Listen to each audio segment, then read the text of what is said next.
Welcome to Arusuvai Azhini. நிறைய இன்ட்ரெஸ்டிங்கான cooking videos பார்க்குறதுக்கு மறக்காம இந்த சேனலை சப்ஸ்கிரைப் பண்ணுங்க. இந்த வீடியோல ப்ரான் பிரியாணி எப்படி செய்யறதுன்னு பார்க்கலாம். இதுக்கு தேவையான பொருட்கள் பெரிய வெங்காயம் 3, தக்காளி 2, பச்சை மிளகாய் 5, அதுக்கப்புறம் தாளிக்கிறதுக்கு ஒரு பெரிய பிரிஞ்சி இலை வச்சிருக்கேன். அதுக்கப்புறம் ஒரு சின்ன துண்டு பட்டை, 3 ஏலக்காய், 3 கிராம்பு, ஒரு அன்னாசி பூ, அதுக்கப்புறம் கொஞ்சோண்டு அளவுக்கு ஜாதி பத்திரி வச்சிருக்கேன். 1 டேபிள் ஸ்பூன் அளவுக்கு இஞ்சி பூண்டு பேஸ்ட், 1 டேபிள் ஸ்பூன் அளவுக்கு ரொம்ப புளிக்காத தயிர் வச்சிருக்கேன். அதுக்கப்புறம் 1.5 டேபிள் ஸ்பூன் மிளகாத்தூள், 1 டீஸ்பூன் அளவுக்கு மஞ்சத்தூள் வச்சிருக்கேன். அதுக்கப்புறம் 300 கிராம் ப்ரான் வச்சிருக்கேன். இது இல்லாமல் 1.5 கப் அளவுக்கு நான் பாஸ்மதி ரைஸ் வச்சிருக்கேன். இது ஒரு 15 மினிட்ஸ் தண்ணியில் ஊற வைக்கணும். 1 கப் ரைஸ்க்கு 1.5 கப் தண்ணி ஊற்றணும். நான் ஃபுல்லாக தண்ணி ஊற்றாம பாதி தண்ணி பாதி தேங்காய் பால் ஊற்றிக்கிறேன். இது இல்லாமல் நெய், உப்பு, எண்ணெய் தேவைப்படும். இப்போ பிரியாணி செய்கிறதுக்கு குக்கர் ஹீட் பண்ணியிருக்கேன். ஹீட் ஆனதுக்கப்புறம் 1 ஸ்பூன் அளவுக்கு நெய் ஆட் பண்ணிக்கிறேன். 3 ஸ்பூன் எண்ணெய் ஆட் பண்ணிக்கிறேன்.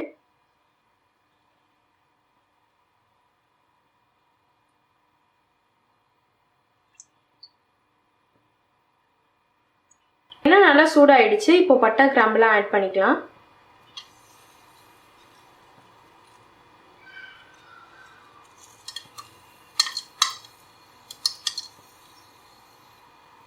இப்போ எல்லாம் நல்லா பொரிஞ்சிருச்சு.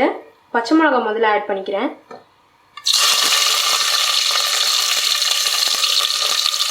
இப்போ வெங்காயம் ஆட் பண்ணிக்கிறேன்.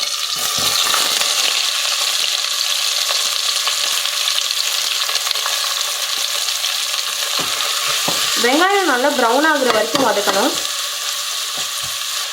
இப்போ இதுக்கு தேவையான அளவுக்கு ராக் சால்ட், கல் உப்பு ஆட் பண்ணிக்கிறேன். இப்போ இதை மீடியம் ஹீட்டில் வச்சு நல்லா ப்ரௌன் ஆகுற வரைக்கும் இதை நல்லா வதக்கணும்.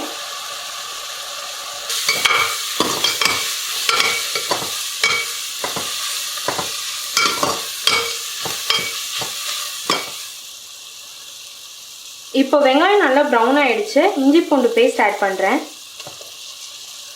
இதை ஆட் பண்ணிவிட்டு நல்லா சிம்மில் வச்சுக்கணும்.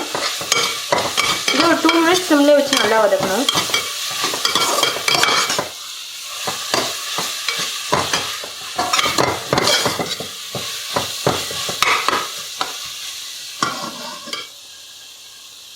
இப்போ இஞ்சி பூண்டு பேஸ்ட் 2 நிமிஷம் வதக்கியாச்சு. இதில் மிளகாத்தூளும் மஞ்சத்தூளும் ஆட் பண்ணுறேன்.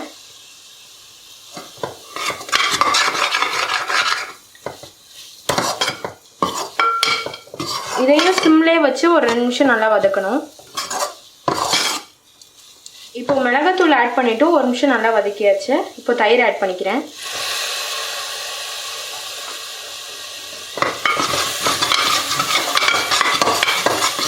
நல்லா மிக்ஸ் பண்ணிக்கணும். மிக்ஸ் பண்ணிட்டு தக்காளி ஆட் பண்ணிக்கிறேன்.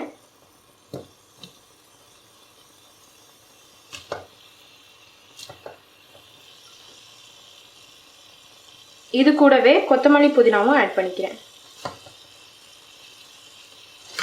இப்போ இது எல்லாத்தையும் நல்லா மிக்ஸ் பண்ணிக்கணும்.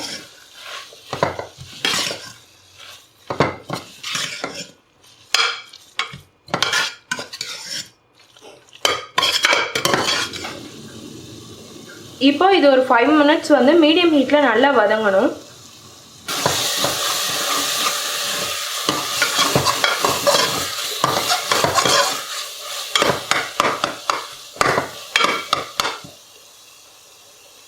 இப்போ மசாலா நல்லா வதங்கிடுச்சு. இதில் நான் ப்ரான் ஆட் பண்ணிக்கிறேன்.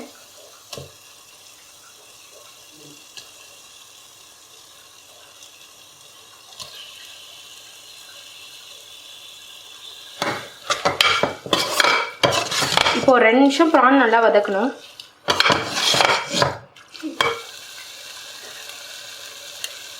யூஸ்வலாக ப்ரான் பிரியாணி ரொம்ப ட்ரையாக இருந்தால் நல்லா இருக்காது. கொஞ்சம் கிரேவியோடு இருக்கும்போது தான் ப்ரான் பிரியாணி நல்லாயிருக்கும். அதே மாதிரி நம்ம கோகோனட் மில்க் ஆட் பண்ணும்போது அதுக்கு நல்லா ரிச் ஃப்ளேவர் தரும். இப்போ ரைஸ் ஆட் பண்ணிக்கலாம். ரைஸ் ஆட் பண்ணிட்டு இதெல்லாம் நல்லா மிக்ஸ் பண்ணிக்கணும்.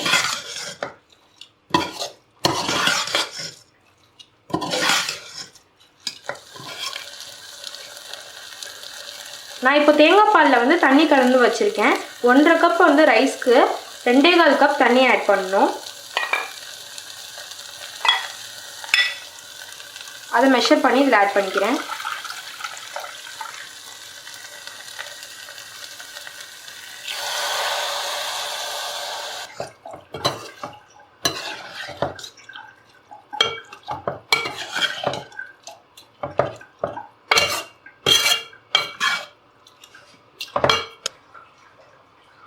ஒரு விசில் வந்ததுக்கப்புறம் சிம்மில் வச்சுட்டு 5 மினிட்ஸ் வச்சுட்டு ஆஃப் பண்ணணும். இப்போ பிரியாணி குக்கரில் ரெடி ஆகிட்டு இருக்க கேப்பில் நான் என்னென்ன நியூ திங்ஸ்லாம் கிச்சனுக்கு வாங்கியிருக்கணும் அதெல்லாம் உங்களுக்கு காமிக்கிறேன். இதெல்லாம் வந்து மெஷர்மெண்ட் கப்ஸ். நான் யூஸ்வலாக வந்து வீடியோவில் வந்து 1 கப் 1/2 கப் அது மாதிரி மெஷர்மெண்ட் சொல்கிறது இதோட மெஷர்மெண்ட்டில் தான். அதுக்கப்புறம் வந்து இதெல்லாம் வந்து measuring spoon, 1 table spoon, teaspoon, அதெல்லாம் இந்த மெஷர்மெண்ட்டில். இதெல்லாம் வந்து எங்கள் அக்கா வந்து எனக்கு கிஃப்ட் பண்ணாங்க. இது வந்து டிப்பிங் பவுல். அதுக்கப்புறம் இதெல்லாம் பார்த்தீங்கன்னா குக்கீஸ் வந்து கட் பண்ணுறது. இதுதான் இதோட மேக்ஸிமம் சைஸ் நான் வாங்கியிருக்குது.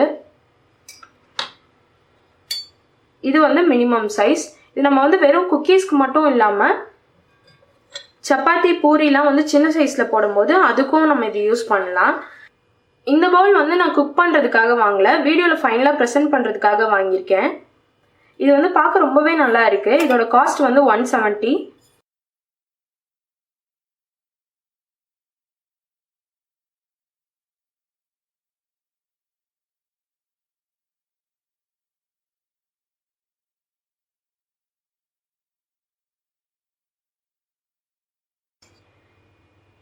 இப்போ ப்ரான் பிரியாணி ரெடி ஆயிடுச்சு. நான் இதில் வந்து பெரிய சைஸ் ப்ரான் யூஸ் பண்ணியிருக்கேன்.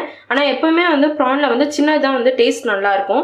எனக்கு அது அவைலபிளாக இல்லாததுனால நான் இது யூஸ் பண்ணியிருக்கேன். சின்னது இருந்தால் இன்னும் டேஸ்ட் சூப்பராக இருக்கும். அது ட்ரை பண்ணி பாருங்கள். இந்த ரெசிபி ட்ரை பண்ணிவிட்டு எப்படி இருந்ததுன்னு மறக்காமல் கமெண்ட் பாக்ஸில் கமெண்ட் பண்ணுங்கள். தேங்க்ஸ் ஃபார் வாட்சிங் தி வீடியோ. இந்த வீடியோவில் உங்களுக்கு ஏதாவது டவுட் இல்லை சஜஷன் இருந்தால் மறக்காமல் கமெண்ட் பாக்ஸில் கமெண்ட் பண்ணுங்கள். சேனலுக்கு சப்ஸ்கிரைப் பண்ண மறந்துடாதீங்க.